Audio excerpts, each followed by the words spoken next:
the reason, all right. So the reason why my father and mom separated, you know, I could talk about it now because I'm grown now. My father was not faithful, and he wanted to go to New York and bring us, and my mom didn't because she was taking care of my grandma. And then by that time, my uncle had moved to Ohio, so we were like, no, we're moving to Ohio. And then, he threatened to take us to New York, and then, dispute, and then they separated. I was like, when I came to Ohio, I was 6, so I was like 5 years old. I was 5 years old when it happened, when they divorced, because my dad, he was not faithful throughout the relationship, and I like my dad.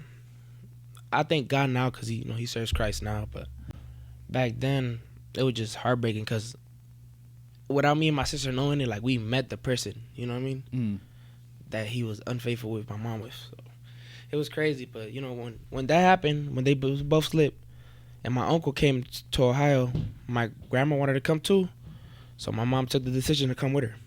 So we left everything in Puerto Rico, and we came here. We started, no money, nothing.